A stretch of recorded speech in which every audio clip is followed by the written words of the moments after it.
queridos, el tema que vamos a estudiar hoy lleva por título Ante el magistrado. Ante el magistrado. Lo que ustedes ven en su pantalla, eso es una fotografía de los que componen la Corte Suprema de los Estados Unidos.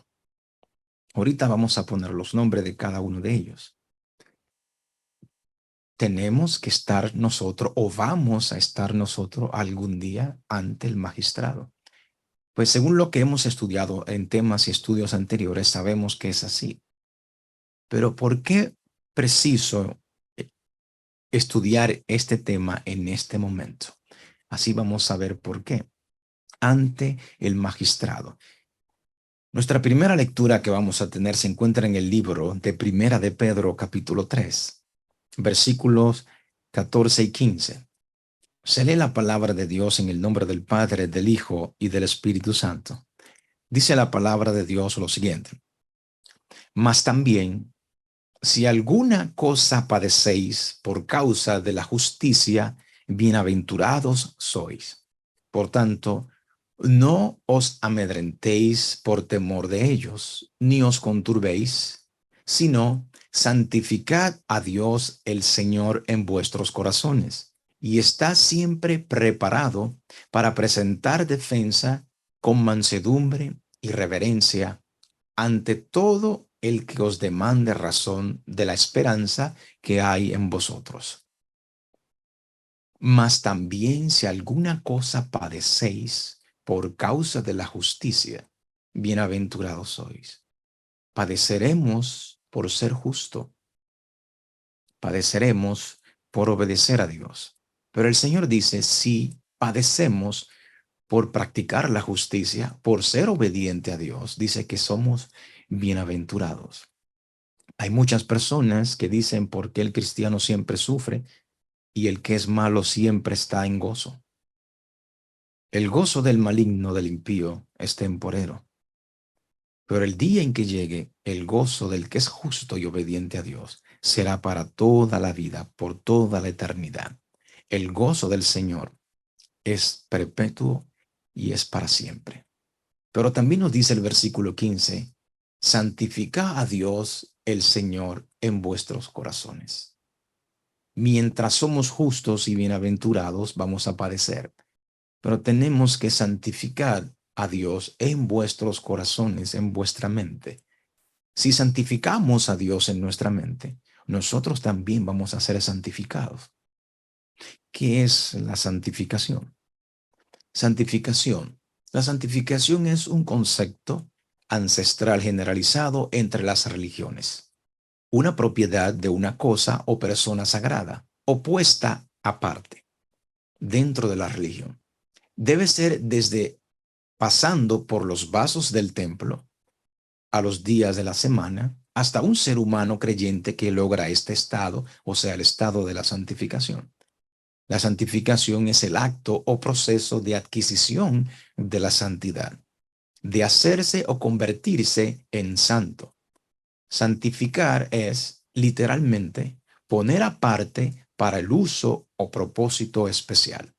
En sentido figurado, hacer santo o sagrado. Y etimológicamente del verbo latino santificare, que a su vez se deriva de sanctus, que es santo, y facere, que es hacer, hacerse santo. ¿Somos nosotros santo? En la palabra de Dios, el Señor nos llama a nosotros santo. Él nos ha santificado, pero en sí, como dice el mismo Señor, si el Hijo os libertares, seréis verdaderamente libre. El Señor quiere libertarnos, pero nosotros queremos ser esclavos. El Señor nos llama santo, pero nosotros no queremos vivir en santidad. Somos santos cuando nosotros nos apartamos de las cosas mundanas. Puede ser un pueblo santo si no se aparta de la mundanalidad. Puede ser un grupo santo si no se aparta de la mundanalidad. Puede ser una iglesia santa si no se aparta de la mundanalidad. Recordemos lo que dice el apóstol Pablo que todo lo que el hombre sembrare, eso cosechará. Esa es la santificación, lo que ustedes ven en su pantalla. Hacerse o convertirse en santo. La santificar literalmente es ponerse aparte para el uso o propósito especial. Nos estamos poniendo nosotros en un lugar o para un propósito especial para Dios. Nos estamos apartando de las cosas mundanas de este mundo o somos partícipe de ella. Dice esto lo siguiente: a todo creyente en la verdad presente se le requerirá en algún momento que dé razón de la esperanza que hay en él. Los hijos de Dios han de ser llamados a la presencia de reyes, príncipes, gobernantes y grandes hombres de la tierra. Y estos deben saber que ellos saben cuál es la verdad. Deben ser hombres y mujeres convertidos. Dios puede enseñaros en un momento por su Espíritu Santo, perdón, más de lo que podréis aprender de los grandes hombres de la tierra. El universo está observando el conflicto que se desarrolla sobre la tierra. Si creemos en la verdad presente, vamos a ser llamados ante la presencia de reyes, príncipes, gobernantes y grandes hombres de la tierra. Quiero leerle una porción de la Biblia para que podamos ir más de lleno a lo que estamos estudiando. En el libro de Hechos, en el capítulo 16, los versículos del 16 al 24, dice la palabra de Dios lo siguiente: aconteció que mientras íbamos a la oración, iban a reunirse para orar, nos salió al encuentro una muchacha que tenía espíritu de adivinación, o sea, estaba poseída por un demonio, la cual estaba, la cual daba, perdón, gran ganancia a sus amos adivinando.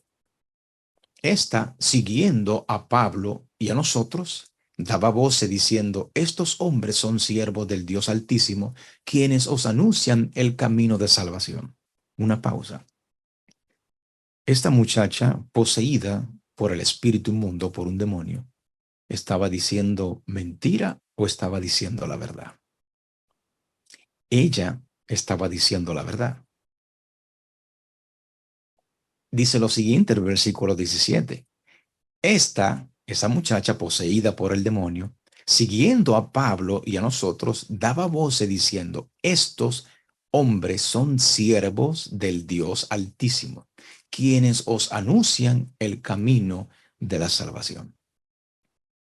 Tenemos nosotros que tener mucho cuidado cuando se nos vienen diferentes vientos de doctrinas, pensando que porque del lugar donde viene suena como si fuera verdad, pero en sí están dirigidas por espíritus engañadores, como dice Primera de Timoteo 4:1, que el Espíritu dice que en los postreros días muchos se apartarán de la verdad, escuchándose espíritus engañadores y a doctrinas de demonio. Esta joven que estaba poseída estaba diciendo la verdad. El versículo 18 dice: y esto lo hacía por muchos días, mas desagradando a Pablo, éste se volvió y dijo al espíritu: te mando en el nombre de Jesucristo que salgas de ella. Y salió en aquella misma hora. Pero viendo sus amos que había salido la esperanza de su ganancia, pidieron a Pablo y a Silas y los trajeron al foro ante las autoridades.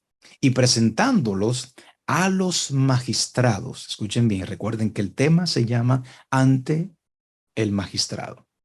Y presentándolos a los magistrados, dijeron: estos hombres, siendo judíos, arborotan nuestra ciudad. Estos hombres, siendo judíos. Hoy en día, mis queridos hermanos, en la cristiandad se le dice a los guardadores del sábado, dicen que el sábado es de los judíos. Se nos acusará a nosotros ante el magistrado hoy en día por guardar el sábado y dirán que ese sábado es de los judíos. Nosotros sabemos que el sábado no es de los judíos, sino de Dios. Dios regaló el sábado, el séptimo día de la semana, a los primeros seres humanos en la tierra, que eso fue Adán y Eva. En aquel entonces no existía ninguna nacionalidad, sino los primeros seres humanos. Por guardar el sábado, hoy en nuestros días seremos llevados ante el magistrado. Dirán que por nosotros guardar el sábado vamos a alborotar las ciudades o las naciones. El versículo 21 al 24 dice lo siguiente: y enseñan costumbres que no nos es lícito recibir ni hacer, pues somos romanos. ¿Qué día guardan los romanos hoy en día? ¿No guardan los romanos el domingo? Habrá una gran controversia entre el sábado y el domingo. Y esa gran controversia se está llevando secretamente, pero muy pronto saldrá a la luz. Y entonces tendremos que dar testimonio nosotros de nuestra verdad ante el magistrado. Versículo 22 dice: y se agolpó, perdón, el pueblo contra ellos, y los magistrados, escuchen bien, y los magistrados, rasgándoles las ropas, ordenaron azotarles con varas. ¿Quiénes dieron las órdenes? Los magistrados. Después de haberles azotado mucho, los echaron en la cárcel, mandando al carcelero que los guardase con seguridad. Los magistrados darán la orden, tal vez, a la Policía Nacional y a todos los que eh, comportan lo que es la Guardia Nacional, la policía y todo, para que nos guarden con gran seguridad. Versículo 24: el cual recibió este mandato, los metió en el calabozo de más adentro y les aseguró los pies en el cepo. Nosotros sabemos la historia y ellos fueron liberados por el Señor por obedecer a Dios. ¿Qué son los magistrados? En la actualidad, los magistrados son generalmente los encargados que integran los tribunales superiores de justicia, como la Corte Suprema de un país, en este caso, como la Corte Suprema de los Estados Unidos, que es en el país o la nación donde estamos viviendo. En ocasiones, se denomina magistrado a todo aquel juez que forma parte de un órgano colegiado o tribunal, haciendo mención a un rango superior dentro de la jerarquía. Esta cita nos dice lo siguiente: cada uno debe saber individualmente qué es la verdad y estar preparado para dar razón de la esperanza que tiene, con mansedumbre y reverencia, no con orgullo, jactancia o suficiencia propia, sino con el Espíritu de Cristo. Nos acercamos al tiempo cuando tendremos que responder individualmente, solos por nuestras creencias, solo, solos por nuestra creencia. Se me ha ordenado que diga: recoged en las escrituras las pruebas de que Dios santificó el séptimo día, y leed estas pruebas ante la congregación.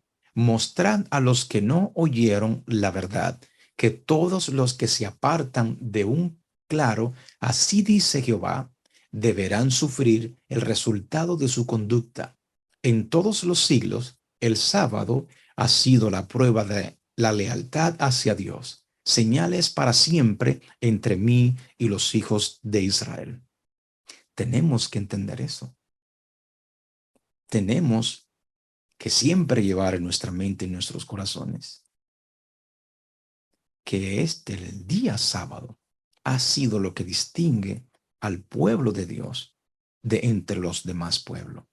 Esta otra cita dice: una vez que el sábado llega a ser el punto especial de controversia en toda la cristiandad, o sea, toda la cristiandad estará en una controversia entre si el sábado es el día del Señor o es el domingo.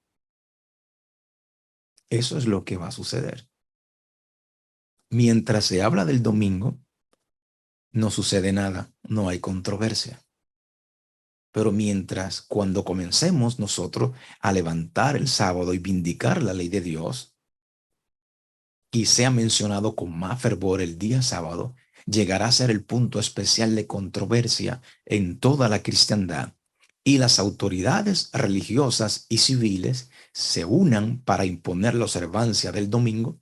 La negativa persistente por parte de una pequeña minoría de ceder a la exigencia popular, o sea, nosotros que somos esa pequeña minoría, de ceder a la exigencia popular, la convertirá en objeto de execración universal. Se demandará con insistencia que no se tolere a los pocos, que no se tolere a la minoría, que no se tolere al remanente, que se oponen a una institución de la iglesia y a una ley del Estado. Pues vale más que esos pocos sufran, o sea, vale más que el remanente sufra y no que naciones enteras sean precipitadas a la confusión y anarquía. Escuchen bien, por no obedecer la ley que imponga la iglesia junto con el Estado, nos van a llamar anarquía, anárquico, y que vamos a llevar confusión a las naciones. Este mismo argumento fue presentado contra Cristo hace 1800 años por los príncipes del pueblo. Nos conviene, dijo el astuto Caifás, o sea, el sumo sacerdote Caifás, que un hombre muera por el pueblo y no que toda la nación se pierda. Eso es lo que sucederá con nosotros. Es mejor que ese remanente, que esa poca persona que guardan el sábado, mueran y no que la nación sea confusa, sea confundida. Mis hermanos queridos, dice al principio, una vez que el sábado llega a ser el punto especial de controversia en toda la cristiandad y las autoridades religiosas y civiles se unan. Esta noticia dice lo siguiente: trayendo de vuelta un día de descanso, el domingo restaurado. Ese es el día de descanso que ellos quieren traer de nuevo, el domingo. ¿Qué vamos a hacer nosotros? ¿Vamos a aceptarlo o vamos a pregonar con más valor que el día de descanso es el sábado? Trayendo de vuelta un día de descanso, domingo restaurador. Señor, dice esta pregunta, Señor, en los tiempos estresantes de hoy, ¿debiéramos considerar traer de vuelta el domingo como día de descanso? Con menos locales comerciales abiertos, menos tráfico, entre otras cosas, podríamos reducir nuestros costos de energía en casi un 10 al 15% con la bonificación de menos contaminación. Debemos, dicen ellos, deberíamos considerar traer de vuelta el domingo como día de descanso. Mira lo que dice esta cita, dice: cuando las iglesias principales de los Estados Unidos, uniéndose en puntos comunes de doctrinas, influyan sobre el Estado para que imponga los decretos y las instituciones de ella, o sea, para que el Estado ponga los decretos y leyes de la iglesia.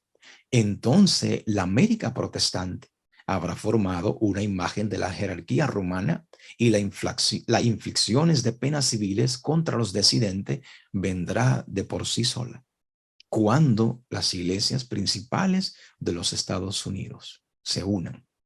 ¿Cuáles son las iglesias principales o las iglesias que más miembros tienen en los Estados Unidos? Aquí hay una lista, como dice el folleto 1, 25 denominaciones cristianas más grandes en los Estados Unidos. Esto fue desde el 2012 para acá. Si ustedes ven la número 1 que está subrayada en su pantalla, es la Iglesia Católica. Es la más grande en los Estados Unidos. Recordemos que esta nación supuestamente es una nación protestante, pero ya hay más católico que protestante, oficialmente. Y ustedes ven el listado en su pantalla hasta la número 13. Lo pueden leer, ponerle pausa al video y leer los nombres de estas iglesias. Y de otra parte, estas son hasta la 25, la número 25, Jehovah's Witness. Esta otra noticia nos dice, recordemos, cuando las principales iglesias de los Estados Unidos se unan. ¿Ok? Esta noticia dice lo siguiente. Los lazos que unen, ¿hay unidad entre evangélicos y católicos en Estados Unidos? Esa es la pregunta. ¿Hay unidad entre católicos, entre evangélicos y católicos en los Estados Unidos? Recuerden la cita. Cuando las iglesias principales de los Estados Unidos se unan. Leamos la noticia. Ciertamente, no hubo ecumenismo, o sea, unión entre puritanos y papistas en la historia temprana de los Estados Unidos. O sea, cuando vinieron los peregrinos a Estados Unidos, nunca se quisieron unir con el papado, porque ellos salieron corriendo a las persecuciones del papado, vinieron para los Estados Unidos. Pero hay más intimidad entre evangélicos y católicos ahora que antes, y más de lo que uno encuentra en cualquier otro lugar. El, el parentesco, de evangélicos y católicos en los Estados Unidos comenzó con las batallas por el aborto de la década del 1960 y se impulsó con la fundación de The Moral Majority por el difunto reverendo Jerry Falwell y sus asociados en el 1979. Continúa diciendo, en el año 1994 vio el verdadero cambio radical con las publicaciones de evangélicos, de Evangelicals and Catholics Together, o sea, con la publicación de evangélicos y católicos juntos, un documento ecuménico. Rápidamente el documento se convirtió en un movimiento y evangélicos y católicos se unieron en un testimonio común o una cooperación simple y práctica en cuestiones morales y espirituales, sobre todo en la lucha contra el aborto y en mantener los principios cristianos en la vanguardia de la política. Mantener los principios cristianos a la vanguardia de la política. Unión, iglesia y Estado. Primero se unen los evangélicos y católicos y para mantener los principios y sus doctrinas cristianas a la vanguardia de la política. O sea, van a llevar sus enseñanzas cuando se unan todos, como ya lo están haciendo, como ustedes ven en su pantalla, llevarán sus dogmas y doctrinas hacia la política para que el poder civil ponga las leyes y las instituciones de ella. Aquí ven otra foto un poquito más grande donde están los grandes evangélicos unidos con el Papa Francisco.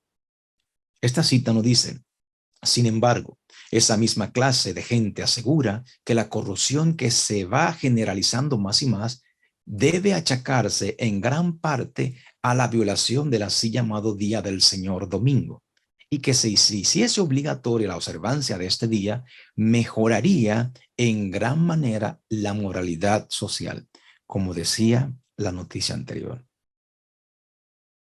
Esto se sostiene especialmente ¿dónde? En los Estados Unidos de Norteamérica, donde la doctrina del verdadero día de reposo, o sea, el sábado, se ha predicado con más amplitud que en ninguna otra parte. En dicho país, la obra de la temperancia, que es una de las reformas morales más importantes, va a menudo combinada con el movimiento en favor del domingo. Mucho ojo con eso. Esta otra noticia dice lo siguiente. Evangélicos y católicos juntos de nuevo. Los católicos y los evangélicos comparten algo en común. Y no es solo la creencia de la vida, la muerte y la resurrección de Cristo, son las piezas centrales de la fe cristiana y las buenas nuevas para todo el mundo. Ambos grupos son despreciados, oigan lo que dicen ellos, que ambos grupos son despreciados, o sea, tanto a católicos como evangélicos, por las élites liberales de Estados Unidos. Hay que aprender a leer entre las líneas. Ellos dicen que los católicos y los protestantes, los evangélicos, son Ambos grupos son despreciados por las élites liberales de Estados Unidos. ¿Quién controla a las élites liberales de los Estados Unidos? ¿Acaso no son los jesuitas? El mismo catolicismo es quien dirige los países, las naciones de este mundo. Seguimos leyendo. Quienes, como lo demuestran los eventos recientes y la cobertura de los medios, están comprometidos en un esfuerzo concertado para socavar, su credibilidad, ridiculizar sus creencias y erradicar cualquier vestigio de influencia que continúe ejerciendo sobre la plaza pública de nuestra nación. En el tema que tuvimos hace una semana, el martureo del fin, las naciones se preparan, nosotros vimos, como nos decía el libro de Daniel, capítulo 3, versículo 2, donde el rey Nabucodonosor levantó su imagen y dio una orden. Y la orden decía lo siguiente: y envió el rey Nabucodonosor a que se reuniesen los sátrapas, los magistrados, ahí se menciona, los magistrados y capitanes y oidores, tesoreros, consejeros y jueces, y todos los gobernadores de las provincias, para que viniesen a la dedicación de la estatua o la imagen que el rey Nabucodonosor había levantado. Se menciona a los magistrados, como ya leímos. ¿Qué son los magistrados? Los magistrados integran los tribunales superiores de justicia como la Corte Suprema de un país. Esos son los magistrados, lo que componen la Corte Suprema en especial de un país, especialmente de esta nación, los Estados Unidos. ¿Por qué se menciona mucho los Estados Unidos? Sabemos que los Estados Unidos es mencionado en la profecía Apocalipsis capítulo 13, en los versículos del 11 al 18. Hace unos años atrás, en el 2018 específicamente, o no, el 2017, perdón, yo le mostré esta noticia, donde nos dice que 5 jueces de la Corte Suprema de los Estados Unidos asistieron a la Misa Roja Católica Romana anual en Washington el domingo. El inicio no oficial de la temporada de otoño de la judicatura. También asistieron el domingo numerosos jueces de la Corte de Apelación de los Estados Unidos. Para el circuito DC, el Tribunal del Distrito de Estados Unidos en Washington y los tribunales locales, así como los decanos de las escuelas de derechos locales, diplomáticos y destacados abogados. ¿Por qué los jueces de la Corte Suprema tienen que asistir a las misas rojas? Esa fue presentada, como ven en su pantalla, en el 2017, un tema que hicimos. Esta fue presentada en el último tema que hicimos hace 7 días, 8 días atrás. Los jueces se reúnen en la misa roja en el ritual anual de otoño. De la misma manera como se reunieron los jueces a levantar la torre del rey Nabucodonosor. ¿Por qué razón? Esta otra noticia dice: la Corte Suprema quiere poner fin a la separación de la Iglesia y el Estado. Alarma: cuando la Corte Suprema de Estados Unidos tome una hacha para la separación de la Iglesia y el Estado. ¿Por qué quieren separar? O perdón, ¿por qué quieren destruir ellos la separación de la Iglesia y el Estado? Ellos quieren que haya unidad, porque eso es lo que la Iglesia quiere. Si la Iglesia puede tomar el poder político, el poder de la Corte Suprema, vamos a ver, como leímos anteriormente, que ellos van a poner las leyes, dogmas, costumbres y tradiciones de la Iglesia y lo harán leyes. Aquí están nuevamente los 9 jueces de la Corte Suprema. Si ustedes ven, el número 1 en su pantalla y el número 2 son católicos, el número 3 es judío, el número 4 y la número 5 son católicos, ya van 4 católicos. La número 5, la número 6 en la parte de abajo es judía. El que está debajo al lado de la judía, Neil Courage, es católico episcopal, Brett Covenant es católico y Almi Coney Barrett es católica. Si contamos 1, 2, 3, 4, 5, 6, 7. Son 7 jueces en la Corte Suprema que son católicos y 2 son judíos. Ya no hay ni un protestante en la Corte Suprema de los Estados Unidos. ¿Qué implica eso? En el 2015, la Corte Suprema dio esta orden. La Corte Suprema declara legal el matrimonio entre personas del mismo sexo en los 50 estados. Eso dijeron ellos. Sabemos que en el Edén Dios estableció 2 instituciones que son gemelas, que es el matrimonio y el sábado. Cuando uno es dañado, el otro también va a sufrir. Si el matrimonio, como ustedes ven en su pantalla en esta noticia, recuerden que Dios estableció el matrimonio entre un hombre y una mujer. Si el matrimonio comienza a ser afectado, también el sábado lo será. Esta otra noticia dice lo siguiente.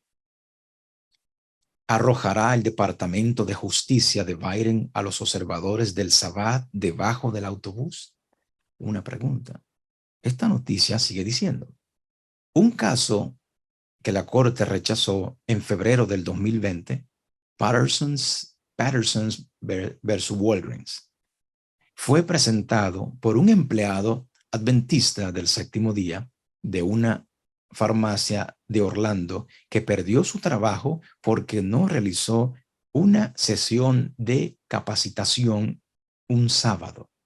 La Corte invitó al Departamento de Justicia, que habla ante la Corte Suprema a través del Procurador General de los Estados Unidos, y expresar su opinión sobre el tema legal. Continúa diciendo, la petición de Patterson no obtuvo los 4 votos necesarios para otorgar un recurso de certioridad para colocar el caso en el calendario de la Corte. Pero los jueces Thomas, Alito y Courage votaron para escuchar el caso.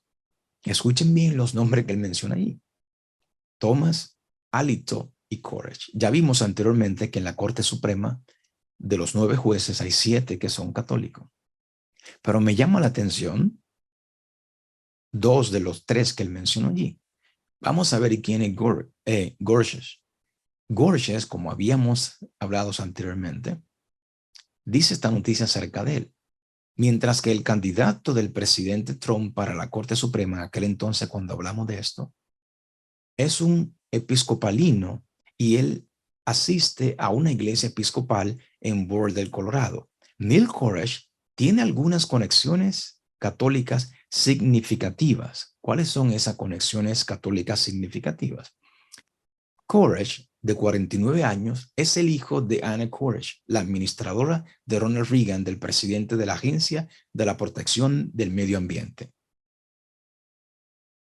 Gorsuch, de 49 años, es el hijo de Anne Gorsuch, la administradora de Ronald Reagan, del presidente de la Agencia de la Protección del Medio Ambiente, Cambio Climático. Al igual que su madre, Neil asistió a escuelas católicas, en su caso, la Escuela de Preparación Jesuita de Georgetown en Washington, D.C. Desde la universidad y la Facultad de Derechos en Columbia y Harvard, respectivamente. Courage contrató al juez Anthony Kennedy, que también es católico. Courage recuerda a algunas personas de Scalia, un conservador, un originalista y cuyas decisiones se alinearon con la doctrina católica. Él es uno de los jueces que quiere oír el caso del adventista del séptimo día, pero sabemos, es jesuita, es católico. El otro nombre que mencionó es Alito. Leemos esto acerca de Alito. El juez Samuel Alito, quien escribió la opinión que anuló Roe v. Wade, dice que su fe católica lo hace consciente del impacto en el mundo real de las decisiones del SCOTUS. El juez de la Suprema Corte, Samuel Alito, dijo esta semana que su fe católica lo obliga a analizar el impacto que las decisiones de la Corte Superior tienen en la gente común. Si son jesuitas y católicos, ¿qué dirán ellos acerca de este caso, del verdadero sábado, día de reposo del Señor? Tendremos, como ya vemos, cómo se están empezando a oír los casos. Tendremos que compadecer ante el magistrado para dar razón de nuestra lealtad a la ley de Dios, para dar a conocer los motivos de nuestra fe. Y los jóvenes debieran entender estas cosas, debieran estar al tanto de las cosas que acontecerán antes del fin de la historia del mundo. Estas cosas tienen que ver con nuestro bienestar eterno y los maestros y alumnos deben prestarles más atención. Por voz y pluma debe impartirse el conocimiento que será alimento a tiempo, no solo para los jóvenes, sino también para los de edad adulta. Hermanos queridos, esto está comenzando a ponerse bueno. Como siempre digo, lo bueno de esto es lo malo que se está poniendo. Pero para los hijos de Dios todas las cosas obran a bien. Ya la imagen se está formando, unión de iglesia y el Estado. Después que ocurre esa parte, viene lo que es la imposición de la marca de la bestia. Tenemos que compadecer ante magistrado para dar razón de nuestra lealtad a la ley de Dios. La ley de Dios dice sábado, no dice domingo. Segunda de Corintios, capítulo 5, versículo 10 dice lo siguiente. Porque es necesario que todos nosotros comparezcamos ante el tribunal de Cristo. Ante el tribunal de Cristo. Vamos a compadecer ante los jueces y tribunales de esta tierra por o para dar testimonio de nuestra lealtad a la ley de Dios. Pero ¿quién es el verdadero juez? El verdadero juez, y que nunca ha perdido un caso, es Jesús. Todos nosotros comparecemos o tendremos que comparecer ante el tribunal de Cristo para que cada uno reciba según lo que haya hecho mientras estaba en el cuerpo, sea bueno o sea malo. ¿Y cómo seremos juzgados ante el tribunal de Cristo? En Santiago 1:25 dice lo siguiente: mas el que mira atentamente a la perfecta ley de la libertad y persevera en ella, no siendo oidores olvidadizo, sino hacedores de la obra, éste será bienaventurado en lo que hace. Santiago 2:12 dice: así hablad y así haced, como los que habéis de ser juzgados por la ley de la libertad. La ley de Dios, la ley de los 10 mandamientos. He oído a muchas personas decir que la ley condena, pero aquí no dice que es la ley de la libertad. La ley de Dios, si nosotros la analizamos, Dios nos la presenta para que nosotros hagamos lo que dice esa ley. Si nosotros obedecemos esa ley, vamos a ser libres del pecado. Si el Hijo os libertare, seréis verdaderamente libres. Por eso es que la Biblia le llama la ley de la libertad. Juan capítulo 5, versículo 22 dice: porque el Padre a nadie juzga, sino que todo el juicio dio al Hijo. Con estos versículos que vamos a leer siguiente, vamos a terminar. Dice una historia en el libro de Daniel, capítulo 5, del versículo 22 y 23, dice lo siguiente: y tú, la historia de Belsasar, nieto de Nabucodonosor, y tú, su hijo, Belsasar, aquí dice hijo, pero sabemos que es su nieto, conforme a los datos históricos, no has humillado tu corazón sabiendo todo esto, sino que contra el Señor del cielo te ha ensoberbecido e hiciste traer delante de ti los vasos de su casa. Y tú y tus grandes, tus mujeres y tus concubinas bebisteis vino en ellos. Además de esto, diste alabanza a dioses de plata y oro, de bronce, de hierro y de madera y de piedra, que ni ven, ni oyen, ni saben, y al Dios en cuya mano está tu vida y cuyos son todos tus caminos, nunca honraste. ¿Por qué le pongo estos versículos? Dice allí que el rey el rey Belsasar mandó a traer los vasos de la casa de Dios. En Esdras, capítulo 8, versículo 28, nos dice algo acerca de los vasos, de los utensilios de la casa de Dios. Dice, y les dije, vosotros estáis consagrado a Jehová y son santos los utensilios y la plata y el oro ofrenda voluntaria a Jehová Dios de nuestro Padre. O sea, que los utensilios, los vasos de la casa de Dios son santos. Belsasar contaminó los vasos o profanó los vasos de la casa de Dios, los utensilios que eran santos. Ahora, lo único que nosotros tenemos que es santo, que Dios santificó hoy en día, es el día sábado. ¿Cuántos seres humanos o cuántos de lo mismo que creen la verdad presente están profanando y quebrantando el día santo de Dios? El libro de Génesis, capítulo 2, versículos 2 y 3 nos dice lo siguiente: y acabó Dios el día séptimo la obra que hizo, y reposó el día séptimo de toda la obra que hizo. Y bendijo Dios el día séptimo y lo santificó, porque en él reposó de toda la obra que había hecho de la creación. Éxodo 20:11 nos dice lo siguiente. Éxodo 20:11 dice lo siguiente: porque en 6 días hizo Jehová los cielos y la tierra y el mar y todas las cosas que en ellos hay, y reposó en el séptimo día. Por tanto, Jehová bendijo el día de reposo y lo santificó. Aquí vemos, hermanos, que el día de reposo del Señor es santificado, es apartado. Ningún ser humano puede cambiarlo o debe profanarlo. Vamos a ser llevados ante magistrados, ante los jueces, para dar testimonio de nuestra fe, de nuestra verdad. Hermanos queridos, pongamos atención a lo que Dios nos está diciendo. No es qué dominación de iglesia tiene la razón. El único que tiene la razón es Dios. Y Dios ha establecido esto, como ustedes ven en su pantalla, en su palabra.